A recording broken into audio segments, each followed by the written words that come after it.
కావ్య పురాణేతిహాసాల వక్రీకరణ. వాల్మీకి రామాయణం, వ్యాస భారతం భారత సాహితీ వాన్మయ శరీరానికి రెండు కళ్ళ లాంటివి. కానీ అదే వ్యాస భారతాన్ని, అదే వాల్మీకి రామాయణాన్ని వినోదం కోసం వక్రీకరించిన సందర్భాలు కోకొల్లలు. గత కొన్ని సంవత్సరాల ముందు వచ్చిన చిత్రాల నుంచి నిన్న మొన్న విడుదలైన కల్కి చిత్రం వరకు కూడా కర్ణుడికి పాత్రకి అనవసరంగా ఆపాదించిన గొప్పదనాన్ని చూసి ఒక సినిమా రంగానికి చెందిన వ్యక్తిగా నేను సిగ్గుపడుతున్నాను, నిర్మోహమాటంగా చెప్తున్నాను. అది కూడా ఈ కృష్ణా జిల్లా గడ్డ మీదే నిలబడి చెప్తున్నాను.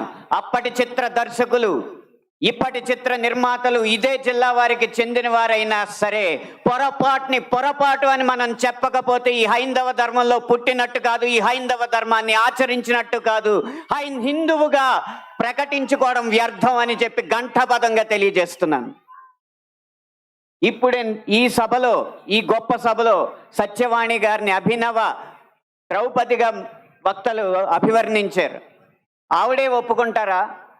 నిండు సభలో ద్రౌపదిని వలువలు వలచండి అని సలహా ఇచ్చిన కర్ణుణ్ణి సూర్యుడు అంటే సత్యవాణి గారు లాంటి మహిళా మండలి ఒప్పుకుంటారా?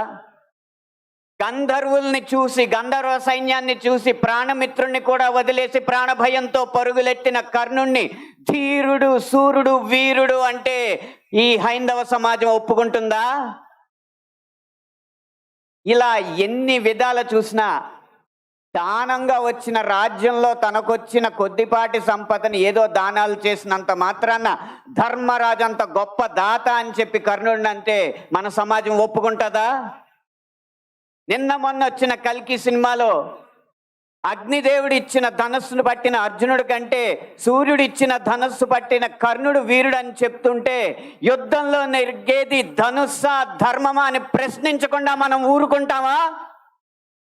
ఒక్క భారతంలోనే కాదు, వాల్మీకి రామాయణంలో రాయి ఆడదైనట్టు, రాళ్లను తేల్చి వారధైనట్టు, రాముడు లవకుశుల మధ్య యుద్ధం జరిగినట్టు, ఇలా చిత్రీకరణకు అందంగా ఉండడానికి ఎన్నో అభూత కల్పనలు, ఎన్నో వక్రీకరణలు జరుగుతుంటే ఇంకా మనం ఇలా ఊరుకుంటూ ఉంటే ఎన్ని సినిమాలు ఎలా వస్తాయి?